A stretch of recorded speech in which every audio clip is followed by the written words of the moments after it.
ইডলির জন্য এখানে আছে অরহর ডাল সিদ্ধ করা হচ্ছে। আগে আমরা সাম্বারটা করব। সাম্বারের জন্য ডাল সিদ্ধ করা হচ্ছে, অরহর ডাল যেটাকে বলে। হ্যাঁ, আমরা 250 গ্রাম অরহর ডাল নিয়েছি। এখানে কড়াই বসিয়েছি।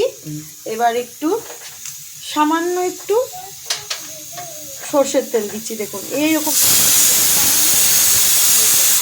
ঠিক আছে, জাস্ট এইটুকু।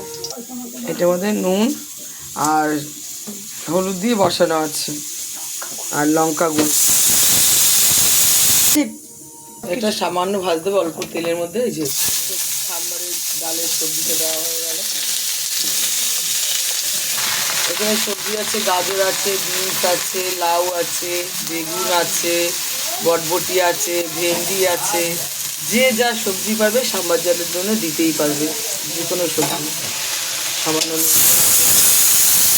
এখানে আছে বিউলির ডাল আর হচ্ছে আতপ চাল। 3 ঘন্টা ভিজিয়ে রেখে তারপরে এটাকে মিক্সি করে এইভাবে ঢাকা দেওয়া আছে। আতপ চাল 1 কেজি আর 350 বিউলির ডাল, এইভাবেই মাপ মতো নিতে হবে এটাকে। আর এই চালটার মধ্যে আপনারা একটু মেথি ভিজিয়ে দেবেন চালটার মধ্যে যখন দেবেন। আর এই দুটোকে আলাদা আলাদা পেস্ট করতে হবে, মানে বিউলির ডালটাও আর চালটাও আলাদা। চালটা যখন ভিজাবেন 3 ঘন্টা ভিজিয়ে রাখবেন, ভিজানোর পরে মিক্সি করে নেবেন। আর এটা 8 থেকে 9 ঘন্টা এইভাবে মানে কোনো গরম জায়গায় চাপা দিয়ে রাখতে হবে। যেমন আমরা কালকে রাত্রি 1টার সময় রেখেছি, এটা এইভাবে চাপা দিয়ে ভিতরে চাটু দিয়ে কাপড় দিয়ে বেঁধে শিলনোড়া মধ্যে রেখেছি। গরম জায়গায় রাখলে ভালো হবে। আমার যে ডালটা, অরহর ডালটা দিয়ে দেওয়া হয়ে গেছে। ডালটা দেওয়ার পরে কালারটা কত সুন্দর, 7-8টা সিটি দেওয়া হলো, ডালটা একদম গলে গেছে। দেখুন সবজিটা আগে তো মানে একটু নুন দিয়ে বয়েল করে নেওয়া হলো। বয়েল বলতে কি মানে জল, হালকা স্লাইড জল ছিটার মতো দিয়ে। এই যে এখন সাম্বার ডালটা দেওয়া হয়ে গেছে, এরপরে সাম্বার দেবে। সাম্বারের মশলা এখানে নেওয়া আছে বিউলির ডাল, এখানে আছে ছোলার ডাল, মেথি, ধনে, জিরে, এটা আছে তোমার হিং, শুকনো লঙ্কা। এই মশলাটার সঙ্গে এই নারকেলটাও অ্যাড করবে, একটু ভেজে নেব।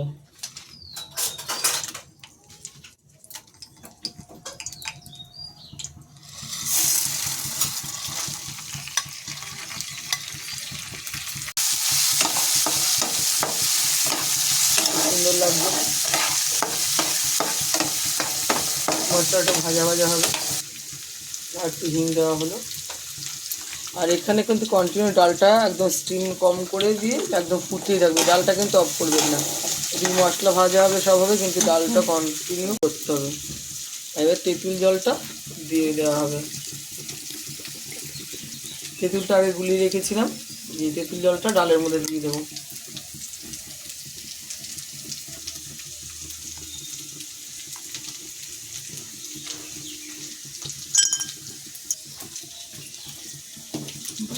সাম্বার ডালটা কিন্তু এরকমই হবে, পাতলা।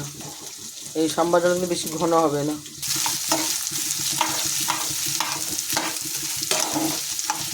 এই মশলাটা একটু ঠান্ডা করে নিয়েছি, এখন মিক্সিটা করে নেব মশলাটা। এই যে মশলাটা একটু মিক্সি করে নিয়েছি।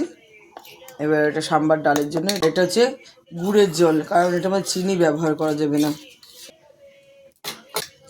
মশলাটা দিয়ে দিচ্ছি।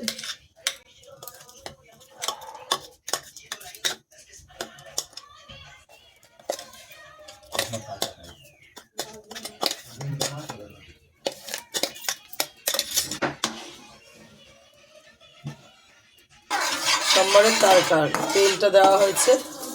এবার এর মধ্যে দেবো সর্ষে আর শুকনো লঙ্কা, কারি পাতা, একটু হিং।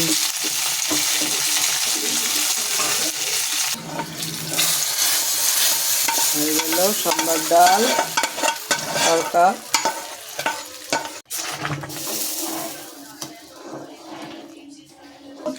হয়ে গেছে সাম্বার ডাল। এই যে মিক্সি করা বিউলির ডাল আর আতপ চাল আর হচ্ছে মেথি দিয়ে দিচ্ছি, নুন। ভালো করে ফাটতে হবে, যাদের ইডলি মেকার না থাকবে তারা এরকম বাটিতে তেল দিয়ে,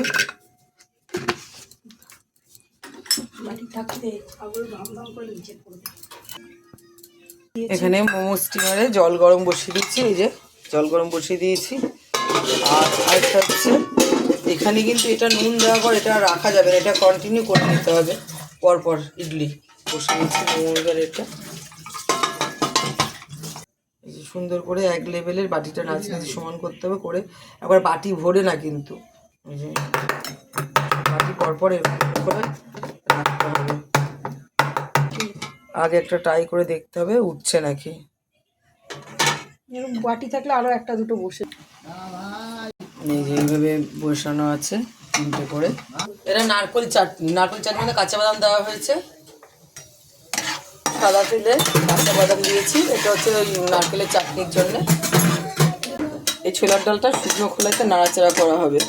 এই যে নারকেল চাটনির জন্য এই নারকেলগুলি নেওয়া হয়ে গেছে, আদাটা আর এই কাঁচা লঙ্কাটা। আর এটাতে দেখালাম শুকনো খোলাতে মানে ভেজে নাড়াচাড়া করে নিতে হবে। আর এখানে তো সাদা তেলে বাদামটা ভেজে নেওয়া হচ্ছে, এটাও দিয়ে দিলাম এই বাদামটা আর ছোলার ডালটা, কাঁচা লঙ্কা, আদা আর নারকেলটা ভাজা হচ্ছে।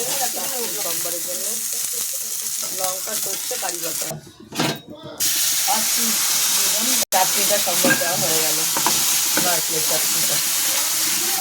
দেখুন হয়ে গেছে ইডলি। আজকে আমাদের সকালে ব্রেকফাস্ট ইডলি হয়েছে, ইডলির সম্বার ডাল আর এই যে নারকেলের চাটনি আর ইডলি বানানো হয়ে গেছে। ভিডিওটি ভালো লাগলে লাইক করবেন, কমেন্ট করবেন, শেয়ার করবেন আর অবশ্যই এইভাবে ইডলি বাড়িতে বানিয়ে দেবেন, কমেন্টে জানাবেন কেমন হলো ভিডিওটি।